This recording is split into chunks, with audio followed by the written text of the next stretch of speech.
Teacher talking sports, what it does, what it do, how we live. And man, today is a time to bring back a series I haven't done in a while. It's called Is He a Hall of Famer, where I take a look at a professional athlete, either former or whose career is winding down, take a look at their playing career, give my final verdict as to whether or not I believe they belong in their Sports Hall of Fame. Well, yesterday the finalists for the Naismith Basketball Hall of Fame class of 2024 were announced. A bunch of people, but just four as an NBA player. Those were Vince Carter. I expect him to get in first ballot. Chauncey Billups. I do expect him to get in as well. Walter Davis. I think he is right on the cusp of being a Hall of Famer, but there's a whole issue with him. You can Google it, check it out on YouTube. Um, that I think's keeping him out. And the other guy is Michael Cooper, and that's who this episode is on. The 34th episode of Is He a Hall of Famer? NBA player Michael Cooper. So Cooper was selected in the third round, 60th overall in the 1978 NBA draft by the Los Angeles Lakers. He went on to play 12 seasons in the NBA, all with the Lakers, and of course was part of some excellent 1980s Lakers teams as he was a member of five championship teams. Let's take a look at his career numbers via his basketball reference page. So you're going to look at his averages and be like, how is this guy even in consideration for the Hall of Fame? Because as you've seen, his 873 games, 8.9 points, 3.2 rebounds, 4.2 assists per game. Very pedestrian. A per of 12.8. Average is 15, so a below average per. But what he was known for was being a defensive stopper. Eight all defensive teams, eight in a row from the 80-81 to 87-88 seasons. Five of those he was a first team all defensive member, and three times a second all defensive team member.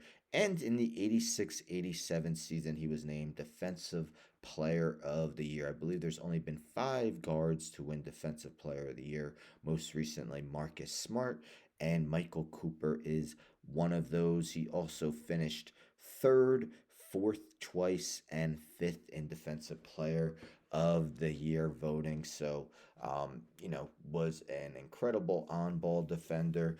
Larry Bird had said that Michael Cooper was pretty much the toughest guy to score on. So definitely played a huge role on that end of the court.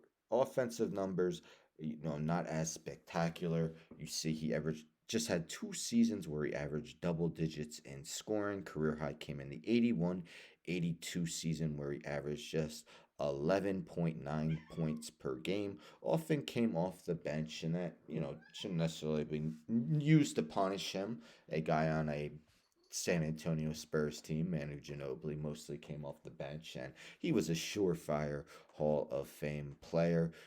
27.1 minutes per game, so played a little bit more than half the game.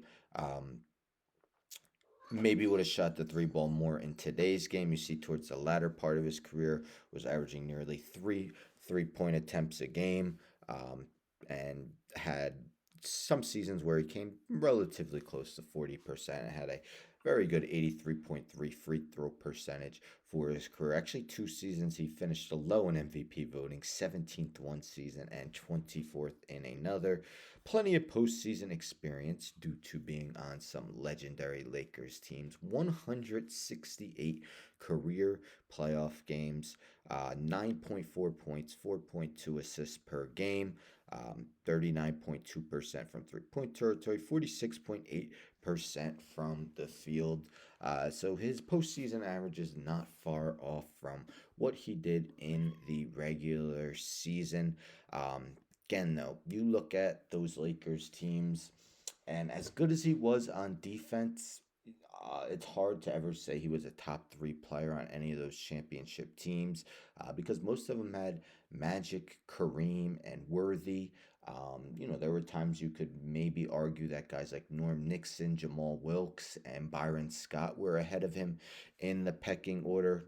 Despite how good he was on defense, those guys brought a lot more to the table on offense. Some things that could be um, go against his candidacy for the Hall of Fame. So, Basketball Reference, I'm scrolling down here, has similarity scores where they use win shares to compare players and who you compare most to. So, Michael Cooper is most similar to Nate McMillan. Now, Nate McMillan was a great defensive guard for the Seattle Supersonics, but no one is clamoring for him to make the Hall of Fame. Jeff Malone, very good scorer, no one's clamoring for him to make the Hall of Fame. Dick McGuire actually is in the Hall of Fame, but he's one of those guys who played in the pretty much the infancy of the NBA. So very few stars back then. John Lucas, he had off the court issues. Otherwise, he could have been even better. Vinnie Johnson, the microwave, a great scorer.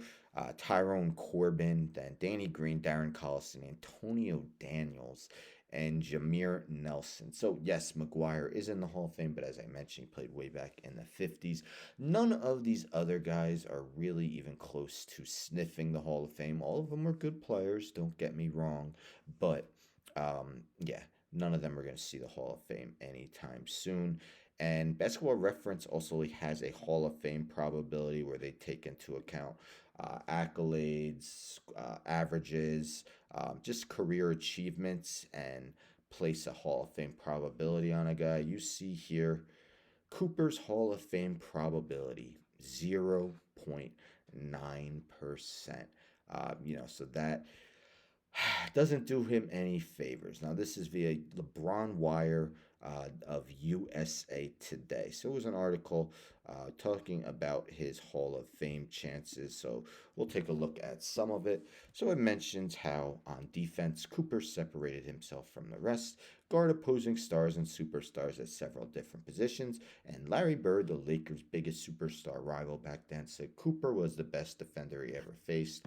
As I mentioned, he never made an all-star team, and his overall stats, 8.9 points, 4.2 assists, and 1.2 steals per game, may be dismissed as pedestrian by casual or ignorant fans, but he was very integral to LA's success. I mean, I don't think you got to be call fans ignorant if they call those stats pedestrian. Stats are what they are. I understand that those stats aren't bringing together his total value with the team because those stats don't mention what he did on defense, and steals isn't the only way to talk about how good a defender player is. But I think those were some harsh words. But anyhow, final verdict. If only Cooper's playing career were considered for his potential nomination into the Hall of Fame, he would likely fall short. But leading the Sparks to back to back WNBA championships is a major accomplishment, even when he had Lisa Leslie, who herself is a Hall of Famer, at his side. The Basketball Hall of Fame is less selective than those of some other sports, and therefore we must conclude that sooner or later Cooper needs to be inducted. So, I'm gonna say this. Correct me if I'm wrong, but I thought he's being. I thought he's a finalist for being an NBA player.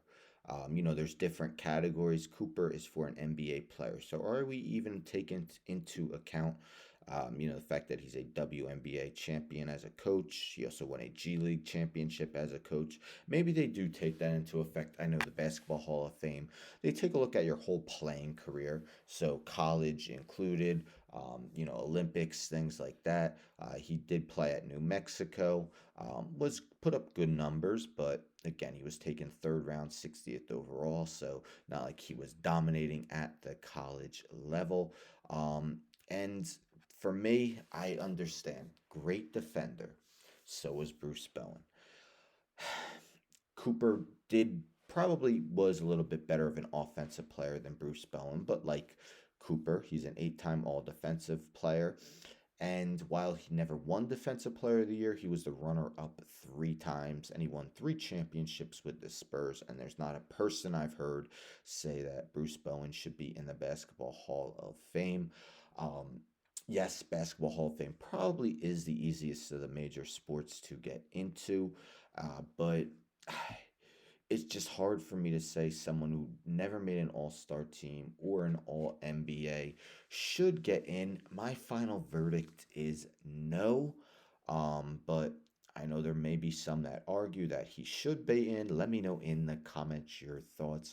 Should Michael Cooper be in the Hall of Fame? Yes, he did play a role on all five of the championship teams. But earlier I did a video on Andre Iguodala. Is he a Hall of Famer? And much like Cooper, just not enough, All-Star or All NBA appearances. I believe Iguodala was a one-time All-Star, no All NBAs. And yes, Cooper was elite at one side of the court, but again, at best, fourth, sometimes fifth best player on those five championship teams. I gotta go no. If you disagree, let me know in the comments. Or if you do agree, let me know as well. I believe the class of 2024 will be announced at the final four of the college basketball tournament. Anyhow, don't forget to subscribe. Tell a friend to tell a friend to tell a friend to subscribe. Like the video, share the video, hit the bell for notifications. I'm out.